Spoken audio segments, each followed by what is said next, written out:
Imagine you are in the 1st century in southern Italy. You're busy with your daily life, trying to provide for your family and all that. Everything seems absolutely normal until one day, a dense cloud begins to rise from Mount Vesuvius. What you don't know is that you are witnessing the beginning of one of the greatest volcanic catastrophes in history. For hours, ash rained down on the inhabitants of Pompeii and Herculaneum as if fire were falling from the sky. But that wasn't the worst part. The pyroclastic surges that followed, clouds of volcanic gas at more than 400 degrees Celsius, buried entire cities in seconds. This catastrophe occurred in the year 79 AD, and it's estimated that the eruption expelled over 1 million tons of volcanic material per second. Its power was so immense that it released an energy 100,000 times greater than the atomic bombs dropped on Hiroshima and Nagasaki. By the time people tried to run, it was already too late. Thousands were buried alive, trapped exactly in the position in which they died. In the 2nd century, an invisible threat crossed the borders of the Roman Empire, one that neither swords nor legions could stop. It all began in the year 165, when soldiers returning from the east brought with them an unknown disease. No one knew exactly what it was, but its spread was unstoppable. At first, red spots appeared on the skin, then open sores spread across the body. Within days, corpses began to pile up in the streets. The symptoms pointed to smallpox or measles, but the real mystery was its speed. Thus began one of the most devastating epidemics in Roman history, the Antonine plague. This disease took the lives of more than 5 million people. The army weakened, international trade collapsed, and uprisings multiplied throughout the provinces. But the worst part wasn't the disease itself. It was what it revealed about the hidden cracks within the empire. In the 3rd century, in the year 251, a new epidemic struck the Roman Empire, the so-called Plague of Cyprian. The outbreak was so severe that in Rome alone, up to 5,000 people died every day. Alexandria, then part of the empire, lost more than half its population. The likely causes were smallpox, measles, or some hemorrhagic fever, but the result was always the same: cities collapsing and bodies everywhere. Food production halted, and the army was further weakened. Desperate, Emperor Decius ordered massive sacrifices to the gods, sparking a violent persecution of Christians. What initially seemed like a mere health crisis turned into a religious purge, and the empire would never be the same again. In the 4th century, an earthquake changed Mediterranean history in just minutes. It happened in July of the year 365, when a massive quake struck the island of Crete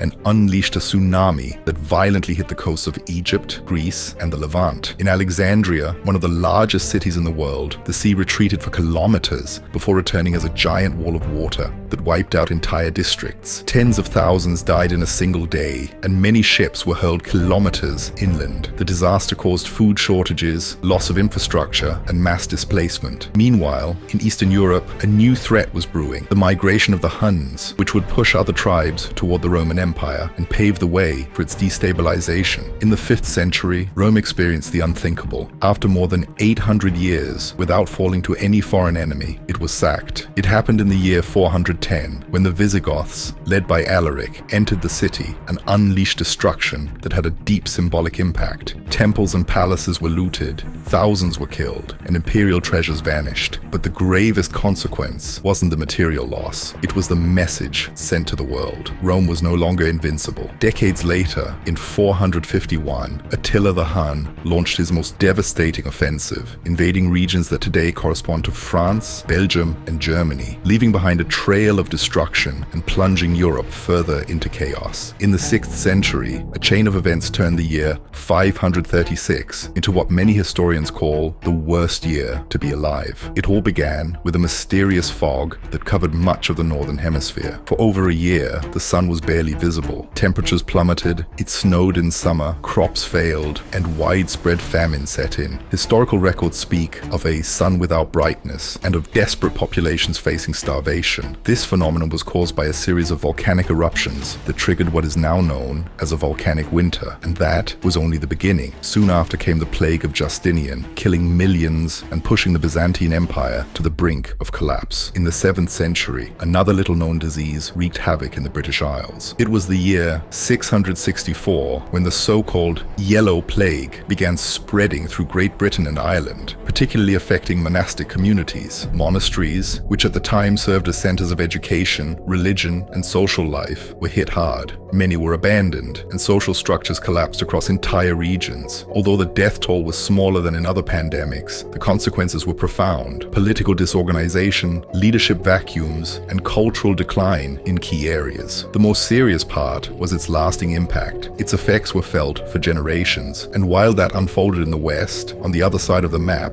the death of Muhammad in 632 triggered the Ridda Wars, a series of internal conflicts that fragmented the young Muslim community and defined the future of the Islamic world. In the 8th century, the Islamic world went through one of its bloodiest transitions. It all erupted in the year 750, when the Abbasids rebelled against the Umayyad Caliphate. The revolt culminated in the Battle of the Zab River, where the Umayyads were completely defeated. But that was only the beginning. After their fall, a systematic purge began, in which almost the entire ruling family was executed. The Abbasid revolution not only changed leadership, but also unleashed a period of instability, civil war, and chaos that spread across vast regions of the Islamic world. A new dynasty had risen to power, but the price was a bloody crisis that lasted for decades. In the 9th century, England faced a threat like never before. In the year 865, a force known as the Great Heathen Army, a coalition of Vikings, invaded with a clear objective: not just to plunder, but to conquer. These were no longer isolated raids on monasteries. This time, they were organized military campaigns. In the following years, the kingdoms of East Anglia, Northumbria, Mercia, and Wessex were attacked one by one. Leading the invasion were the sons of Ragnar Lodbrok, such as Ivar the Boneless and Halfdan, who began a brutal occupation that lasted for more than a decade. Entire towns were destroyed, and local resistance was completely devastated. In the 10th century, China went from being one of the most advanced empires in the world to entering one of its most chaotic periods. It all happened in the year 907, when the Tang dynasty collapsed. The fall was not immediate, but it was brutal. The country fragmented into multiple states controlled by military warlords. Thus began the period of the 5 dynasties and 10 kingdoms, where each region was ruled by force and conflict. Civil wars destroyed crops, looted cities, and left millions dead from famine and massacres. Trade was interrupted, and the most populous region on earth descended into prolonged anarchy. At the same time, the Islamic world was in decline under the Abbasids, and Europe continued to suffer Viking raids in England, Ireland, and France. The century became a global storm of fragmentation and instability. In the 11th century, religious violence reached its peak. In the year 1099, during the First Crusade, Christian knights besieged Jerusalem after weeks of bombardment and starvation. When they finally entered the city, one of the most brutal massacres of the Middle Ages began. Thousands of Jews and Muslims were slaughtered. The Al-Aqsa Mosque was turned into a palace, and the Dome of the Rock into a Christian shrine. This event not only marked the beginning of centuries of conflict between Islam and Christianity, but also left a historical scar that remains open to this day. 12th century. In 1177, the Crusaders achieved one of their most unexpected victories at the Battle of Montgisard. Baldwin IV, only 16 years old and suffering from leprosy,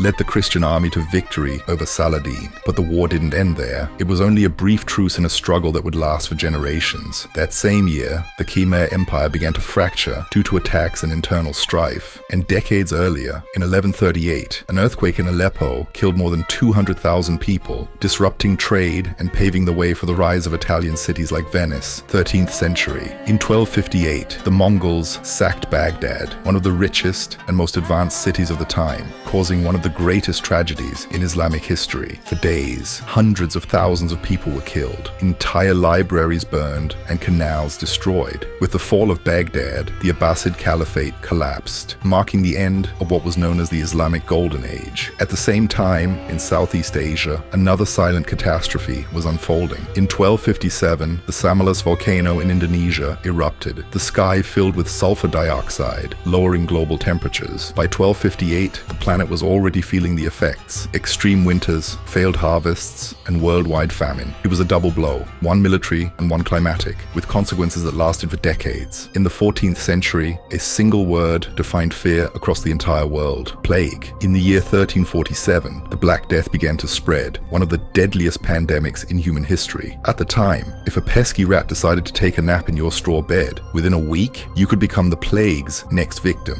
Symptoms appeared quickly: fever, swollen buboes, and death within days. It is estimated that more than 200 million people died, and Europe lost a third of its population. But the most alarming part was that the plague struck right after another catastrophe, the Great Famine of 1315, caused by crop failures that had already weakened the continent before the disease arrived. In the 15th century, a city that had stood for over 1,000 years as a symbol of power and faith finally fell, Constantinople. It happened in the year 1453, when the Ottomans attacked it with weapons the world had never seen before. After weeks of siege, the city was looted and tens of thousands of people were killed or enslaved. With its fall, the Byzantine Empire officially ceased to exist. This triggered a refugee crisis across Europe. Intellectuals and artists fled, carrying with them the knowledge that would help ignite the Renaissance. But key trade routes were also lost, affecting commerce throughout the Mediterranean. That same year, the Ottomans attempted to take Belgrade. They failed, but left behind a trail of destruction that amplified the terror spreading across the continent. In the 16th century, an invisible enemy crossed the ocean and changed the fate of an entire continent. In the year 1520, smallpox arrived in the Americas along with the European conquerors. At first, it was only an outbreak among soldiers, but within weeks, it became an unstoppable epidemic. The indigenous peoples had never been exposed to the disease, and their immune systems had no defense against it. In some regions, up to 90% of the population died. In the Aztec Empire, leaders, warriors, and priests perished en masse just when they were most needed to resist the Spanish conquest. The collapse was not only military or political, it was demographic and cultural. In less than a year, entire civilizations were completely dismantled, and the balance of the continent was irreversibly broken. In the 17th century, China faced a double tragedy that combined war, famine, and climate change. It all erupted in the year 1644 with the fall of the Ming dynasty. First came a peasant rebellion that seized Beijing, but before the rebels could consolidate power, the Manchus crossed the Great Wall and founded the Qing dynasty. The country became trapped between two fronts and plunged into a brutal war. At the same time, the planet was experiencing the coldest point of the Little Ice Age, a period of global cooling that caused widespread crop failures across Eurasia. The result was devastating: 25 million deaths in China due to warfare, famine, and disease. In the 18th century, nature and climate once again joined forces against humanity. In the year 1783, the Laki volcano in Iceland erupted, releasing a cloud of toxic gases that covered much of Europe. At the same time, in India, a massive drought caused by climate shifts left the country without water or crops. The so-called Chalisa famine killed around 11 million people and became one of the worst food crises in history. In Iceland, a quarter of the population died from hunger and poisoning caused by the volcanic gases. The impact was global. Emissions from Laki altered the climate in Africa and Asia, worsening food shortages across many regions. And just a few years earlier, in 1755, the Lisbon earthquake destroyed the entire city with tremors, tsunamis, and fires, killing up to 100,000 people and marking a turning point in European history. In the 19th century, the entire planet was affected by a single climatic event. It all began in 1815, when Mount Tambora in Indonesia erupted in one of the most powerful explosions in recorded history. But it was in 1816, a year later, that the true consequences were felt. That year would go down in history as the year without a summer. Temperatures plummeted across Europe, North America, and Asia. There were frosts in June, snow in July, and endless rains that ruined crops everywhere. Millions of people were left without food. In Europe, bread riots broke out. In China, floods destroyed rice fields. In the Americas, entire families migrated in search of fertile land, and often found nothing. In desperation, people ate moss, roots, and stray animals. The famine was global, all because of a single volcano that many have never even heard of. In the 20th century, while the world was still engulfed in the First World War, an even more silent threat emerged: the Spanish flu. It was 1918, and it spread with unstoppable speed. Soldiers, civilians, doctors, no one was safe. In less than a year, the virus killed more than 50 million people, twice as many as the war itself. That same year, in Russia, the so-called Red Terror began, a campaign of brutal repression during the Bolshevik Revolution. And in the following decades came other horrors: the Soviet famine of 1921, which killed 5 million people, and the Holocaust, which reached its peak in 1942 after the Wannsee Conference. The 20th century witnessed Stalingrad, Midway, El Alamein, and the brutal Japanese occupation of Asia. If there was ever a century dominated by wars and genocides, it was this one. In the 21st century, no year has had such a global impact as 2020. It all began with isolated reports from Asia, and within weeks, the unnamed virus had paralyzed the entire planet. According to official reports, millions of deaths occurred, leading to the collapse of healthcare systems, lockdowns, and closed borders. The global economy entered recession, millions lost their jobs, and the mental health of an entire generation was scarred. But the pandemic didn't come alone. That same year, wildfires devastated Australia, California, and the Amazon. In Africa and the Middle East, locust swarms destroyed crops. Hurricane Iota, Typhoon Goni, and other extreme weather events set records for destruction. Meanwhile, an explosion in Beirut destroyed half the city. Massive protests erupted in dozens of countries, and the world seemed trapped in a never-ending storm. All of that happened in just 1 year. Don't forget to support this type of content by subscribing and watching this other very curious video that you will love.